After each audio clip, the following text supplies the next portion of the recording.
오늘 둘러볼 유대인 지구는 조심스러운 곳이라 되도록 화려한 풍경을 제외하고 여기서부터 보자. 이것이 카프카 동상이다. 목마를 탄 모습의 카프카 역시 유대인이며 많은 작품을 남기고 이곳 유대인 신묘지에 묻혔다. 여기가 프라하의 구시가지 광장에서 북쪽에 있는 유대인 지구로 유대인들이 모여 살던 마을이며 유세포프라 불리는 이곳이 레트나 공원과 구시가지 광장 사이에 있다. 유대인들이 이곳에 거주하기 시작한 것은 10세기부터였고 13세기에 들어 로마 제국이 유대인들을 모아 강제 이주시킨 장소가 바로 여기다. 지금 이렇게 변한 거리, 각종 명품 가게를 비롯해 갖가지 건축물 또한 다채롭다. 예전에는 지도부석의 개토라 불렸던 유대인 빈민가로 위생 등 여러가지 상황이 너무 나빠 1896년 대대적인 거리 정비로 프라하 최초 가로수길이 되었으며 사진에서 보는 바와 같이 현재는 거리 양쪽으로 네오바로크 양식과 아르누보 양식의 세련된 건축미로 카페 건물이 즐비한 명품 쇼핑지며 신화고고 유대인 묘지, 관공서 등 유대인 지구의 특징을 잘 간직하고 있는 곳이다.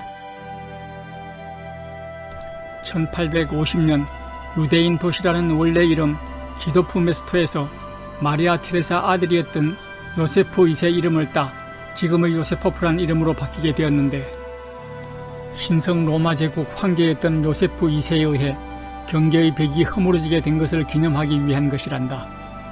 13세기부터 2차 대전까지 프라하에 살던 유대인 대부분이 격리되어 살던 곳으로 유럽에서 가장 큰 유대인 지구며 이제는 관광객의 발길이 끊이지 않는 번화가로 변모했다.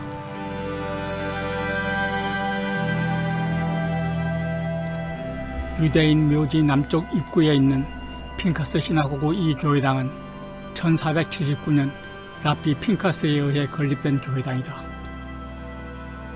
1535년 후기 고딕 양식인 회당은 프라하에서 두 번째로 오래된 유대교 회당인데 이 건물은 테레진 강제 수용소에 수감되었다 학살당한 모든 유대계 체코슬로바키아 시민을 위한 기념관으로 사용되고 있다.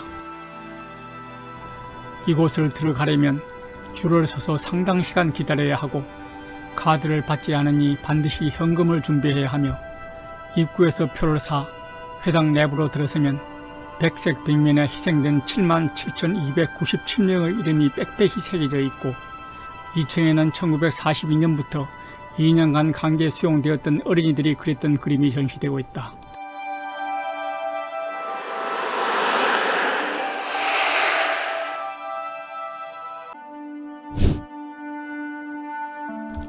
저 모습을 보는 순간 자식을 가진 부모 입장에서 절로 가슴이 시려오고 그들이 삶이 어떠했는지 말하지 않아도 느껴지는 연민에 고개가 숙여진다. 도대체 어떻게 이런 일이 일어날 수 있단 말인가. 그 잔인성의 말을 잃고 만다. 수용소 포로 중에는 1만 명이 넘는 15세 미만의 아이들이 있었으며 동쪽으로 보내진 8,000명 중 살아남은 수가 242명에 불과하단다. 한 장의 표로 유대인 묘지와 회당을 돌아볼 수 있지만 박물관 내부는 촬영이 허용되지 않는다.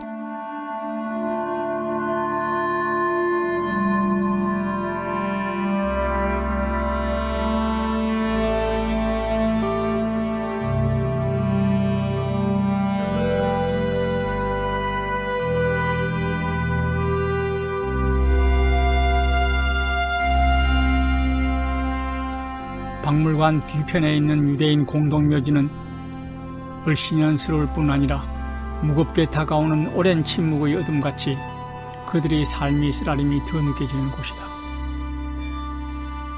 가장 오래된 묘비는 1439년에 죽은 시인 카라의 비며 사람들이 많이 찾는 곳은 랍비 로이의 묘인데 묘비 위에 자갈이 놓여있다. 이유는 자갈을 놓고 소원을 빌면 이루어진다고 믿기 때문이란다. 1787년 폐쇄될 때까지 이곳이 프라하에서 유일하게 유대인 매장을 허용한 곳이며 그 후에 죽은 유대인들은 신공동묘지에 묻혔는데 카프카 역시 그곳에 묻혔으며 신유대인 묘지는 여기서 좀 떨어진 곳에 있다.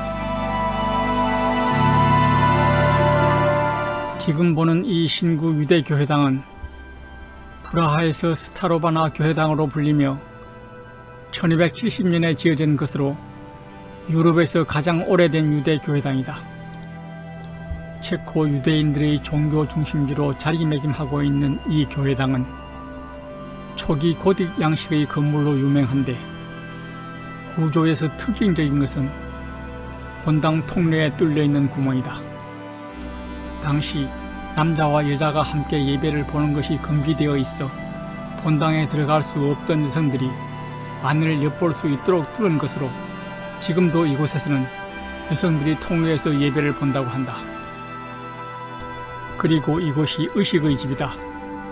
유대인 장례 의식과 함께 시체를 두는 곳으로 사용되던 1911년부터 다음 해까지 로마네스크 그 양식을 모방해 지어졌으며 지금은 전시장으로 사용되고 있고 병과 의학, 죽음, 보헤미아 유대인 묘지, 프라하 장애 활동 등을 소개하며 고유대인 묘지 출구 뒤 왼쪽에 있다. 세상에서 가장 많이 읽히는 신구약 성경, 그 중에서 구약 성경은 거의 유대인들의 역사며 그로 인해 세계 어느 나라보다 역사적 사실이 가장 많이 알려진 나라 이스라엘과 유대인들이다. 뿐만 아니라 제2차 대전 때 히틀러가 600만 이상 학살한 홀로코스트, 그 피의 참극을 스티븐 스필버그 감독이 쉰들러 리스트에 적나라하게 묘사한 그 비참한 역사 현실을 우리는 알고 있다. 나치가 1933년부터 45년까지 12년 동안 자행한 학살, 그 대상이 유대인이었다. 점령지 유대인들의 권리를 박탈하고 재산을 몰수했으며 수용소에 몰아넣고 강제 노역을 시키거나 힘없는 어린이와 노약자들을 모욕시켜준다며 샤워실로 데려가 문을 닫고 독가스를 넣어 살해했던 인간들은 사람 가죽을 뒤집어 쓴 악마들이었다. 그 대표적 학살 수용소가 아우슈비츠였고 이때 사망한 유대인만 575만여 명이며 그 외에 반유대인, 집시, 슬라브인 등을 포함하면 죽음의 수는 헤아릴 수조차 없다. 12,000여 개의 비석들이 빽빽하게 들어선 묘지, 지울 수 없는 한으로 되살아난 슬픔이 시퍼렇다. 죄 없이 죽어갔을 사람들, 눕지도 못한 가여운 영혼들이 겹겹으로 포개진 채 묻혀 죽어서도 느껴질 처참한 고통이 생생한 묘지, 형용할 수 없는 괴로움은 살을 깎는 아픔으로 가득했다. 처음에는 장소가 좁아 묘비를 세워 시신을 묻었지만 좁은 장소에 너무 많이 묻어 더 비좁아진 묘지, 시신 위에 또 시신을 층층으로 12층까지 겹쳐 10만 명이 넘는 유대인들을 묻었단다.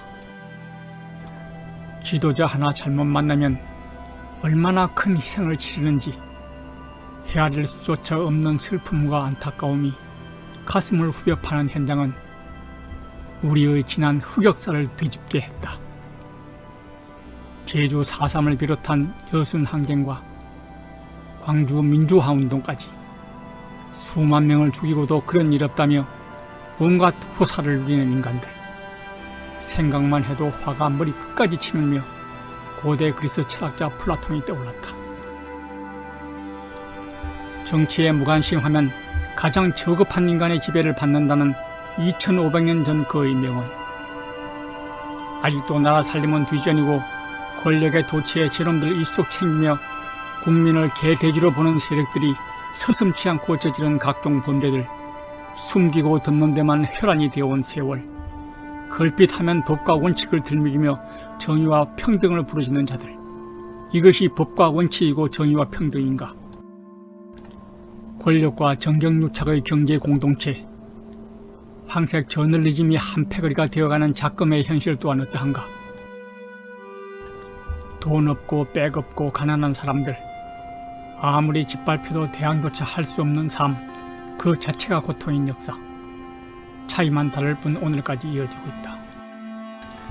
모든 것을 빼앗긴 유대인들의 삶, 슬픈 죽음의 통안 위에 피어난 새 생명의 거리, 여러 가지 가게들이 줄지어 선 길을 따라 스페니시 시나고그로 가면 스페인 남부 지방에서 많이 볼 수 있는 무어 양식과 유대 교회당의 전통 건축 양식이 혼합된 건물, 이곳에 들어서면 화려한 내부에 또 다른 정막이 흐른다. 유대인들이 갖가지 성물을 전시하고 있는 곳에 은재 생활 도구를 비롯해 여러 가지 중 처음 보는 것은 야드였다. 이것은 성경을 읽을 때 썼던 것으로 히브리어로 손이라는 뜻을 가졌다는데, 이것은 성경을 함부로 만지지 않기 위해 만들어진 것으로 양피지에 잉크가 번지는 것과 훼손을 막기 위한 것이란다. 2층에는 유대인들에 관한 것과 홀로코스트에 관한 기록을 전시하고 있으며, 또한 유대인들의 급수를 매겨 유대 교류의 특징과 동일성을 나타내는 차트로 유대인의 피가 얼마나 섞였는지 알아내는 표와 그래프, 가슴에 벨 배지를 달아 구분한 후 차별했던 증거들이 나열되어 있다. 이 사진은 환승 여행 가방으로 저 때는 가방에 이름과 번호를 새겼단다. 사진들을 보면 볼수록 안타까운 그들의 역사, 절로 눈시울이 젖는다. 가슴 깊이 각인된 선민의식이 하나님으로부터 선택받은 민족의 자긍심을 잃지 않고 2000년 동안이나 나라를 잃은 디아스포라들이 세계 각국을 방황하다. 1948년 5월 14일 이스라엘 공화국이 설립한 귀향법에 의해 고국 이스라엘로 돌아가고 있는 사람들, 그러나 동유럽에 살던 유대인들이 가장 많은 귀향지란 모순되게도 그들이 조상이 학살당한 독일인데, 고향을 그리는 인간의 원초적 기소 본능일 것이다. 그 참담한 역사, 절망의 고통을 딛고 일어선 사람들, 오늘날 정치 경제적으로 막강한 힘을 과시하는 유대인의 잠재력, 그 힘의 원천은 오직 하나님만 섬기는 타고난 그들만의 천부적 DNA가 아닐까.